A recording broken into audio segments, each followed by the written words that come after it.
Apreciados compañeros y tutor, en el siguiente video daremos a conocer la fase 5 entre diferencias y similitudes entre contrato público y privado. La siguiente presentación, elaborada por Joana Paola Nieves Toro, Adrián Arteaga, Freddy Antonio Martínez, quien les habla John Jairo Peña.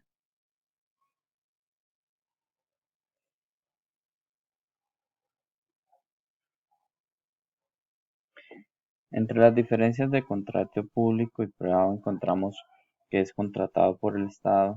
En cuanto al contrato público, el inversionista es el Estado, el objetivo es el bienestar social, las condiciones las pone el Estado.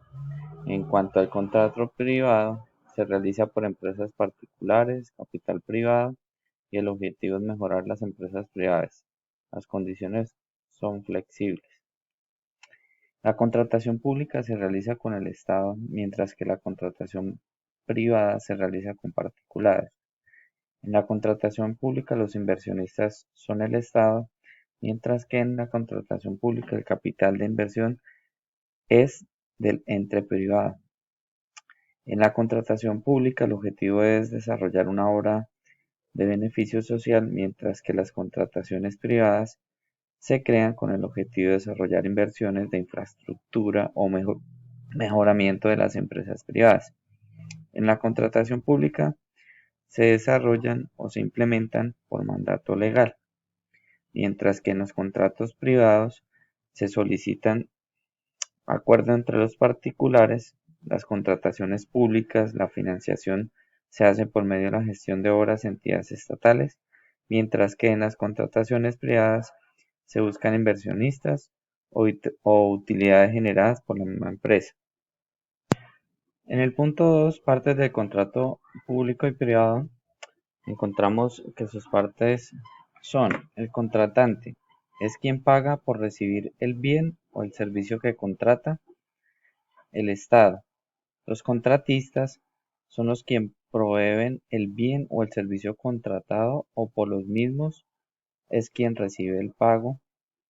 Tenemos el interventor, que es el empleado que vigila ciertas actividades para que se hagan con legalidad y transparencia.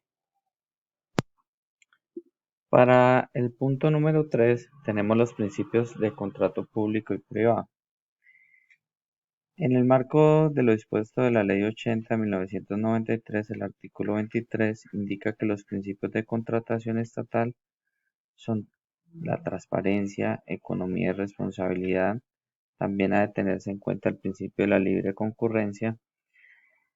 Los principios generales de la función pública por la analogía deben aplicarse en la contratación estatal. El principio de publicidad o transparencia es el que indica la necesidad de difusión pública de información concerniente a la contratación pública. Esto es, que el proceso de selección del contratista debe realizarse de manera pública y ajustada al derecho.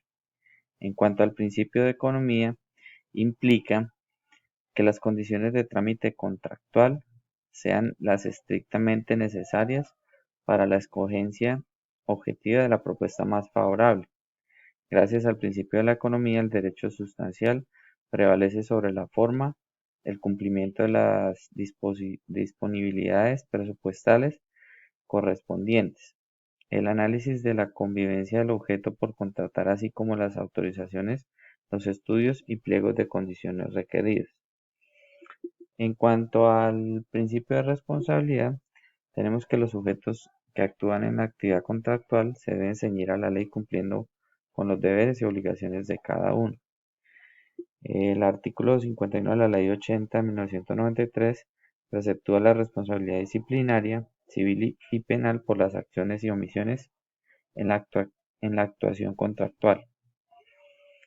En cuanto al principio de igualdad, la Corte Constitucional ha tocado los temas en varias oportunidades con la sentencia T489 de 1999, la sentencia 124 de 1996, la sentencia 339 de 1996, respecto a las cuales indicó que se debe garantizar el acceso a la información y a sus funcionarios. La Corte Constitucional considera que es es dable aplicar criterios de diferenciación en ciertos casos en los cuales sea necesario equilibrar las posiciones de partes que no discriminan. En cuanto al principio de moralidad, el Estado debe mantener la moralidad social en el cumplimiento de sus fines. Se basan en los postulados constitucionales de los artículos 34, 67 y 88, este último indicando las acciones populares que proceden para invocar situaciones donde está comprometida la moral administrativa. El principio de eficacia, la Corte Constitucional manifestó que la eficacia consistía en alcanzar los logros propuestos en los entes estatales con el fin de garantizar la efectividad de derechos colectivos e individuales. En cuanto al principio de celeridad, hace referencia a la agilidad en la gestión administrativa, eh, constitucionalmente en el artículo 209, que indica la función administrativa. Esta se desarrolla con fundamento en varios de los principios. El principio de imparcialidad, tenemos que obligan a las autoridades traten igualmente a todas las personas sin ningún tipo de discriminación y se dé un trato administrativo uniforme. El principio de buena fe implica tener en cuenta que la seguridad jurídica, la lealtad, la credibilidad y la incertidumbre son reglas básicas de convivencia y como tales se convierten en presupuestos de las actuaciones de todas las personas. El principio de contradicción permite que tanto la administración como lo administrado, el contratante y el contratista participen simultáneamente dentro de la actuación administrativa, permitiéndoles así al administrado participar en todas aquellas actuaciones que puedan ir en contra de sus intereses o los derechos. En cuanto al principio de legalidad, se conoce como principio de legalidad a la prevalencia de la ley sobre cualquier actividad o función del poder público. Entre los tipos o clasificación de contrato público y privado encontramos para los contratos privados tenemos el contrato civil, contrato unilateral y bilateral, contrato gratuito u oneroso, contrato conmutativo y aleatorio y contrato principal y accesorio, contrato real, solemne y conceptual. Y para los contratos públicos existen tres clasificaciones de los contratos públicos según el criterio aplicado dependiendo de su finalidad u objetivo según el régimen aplicable y dependiendo que estén o no sujetos a una regulación. En cuanto al contrato de obra, cuando el objeto de contrato es la ejecución de una obra, se participa o no en el proyecto, la realización de una obra que cumpla los requisitos fijados por cualquier entidad pública. En cuanto al contrato de concesión de servicios, se encomienda a una empresa la gestión de un servicio de titularidad pública con la contrapartida de cederle la explotación o que se reciba un precio por realizar esta tarea. En cuanto al contrato de servicios, el objeto es el suministro de prestaciones que conlleven a un resultado distinto de las actuaciones para obras o suministros incluidos realizados de forma sucesiva y con precio unitario. En cuanto a un contrato mixto, a unas prestaciones o dos o más citados anteriormente se regulan con condiciones en el artículo 34. En cuanto a la responsabilidad por incumplimiento del contrato, tenemos que, como se ha indicado, el deber de informar del abogado emana de los principios generales de la contratación sin que exista hasta ahora una norma legal expresa que lo exija. Como sí sucede en el ámbito de las prestaciones médicas, no obstante, el deber de informar del abogado podría encontrar eventualmente su fundamento en la Ley de Protección al Consumidor, si es que se cumplen los presupuestos establecidos por dicha ley. Además, sabemos que se distinguen tres momentos en el que asiste al abogado el deber informar antes de la celebración del contrato, durante la ejecución y en ciertas oportunidades. Entonces tenemos la distinción entre obligación de medios o de resultados. En la fase contractual es relevante determinar si durante la ejecución del contrato el deber de informar es una obligación de medios o de resultados. Consecuencias del incumplimiento del deber de informar.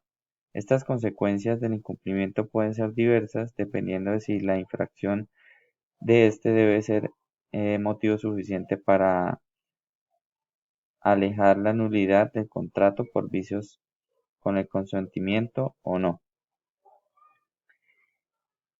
Es claro que si el abogado indujo a su contraparte a celebrar el contrato bajo error, es posible demandar la nulidad del contrato, pues la voluntad del cliente no cumple con los requisitos para que ésta produzca ciertos efectos. Explicaremos la aplicación del principio de igualdad e interés general y particular. El principio de igualdad es uno de los elementos más relevantes del Estado constitucional del derecho. Este principio en términos generales ordena dar un trato igual a quienes se encuentren en la misma situación fáctica y un trato diverso a quienes se hallan en distintas condiciones del hecho. Este se refiere también a uno de los elementos más relevantes del Estado constitucional de derecho, el cual ordena brindar un trato igual a quienes están en la misma situación.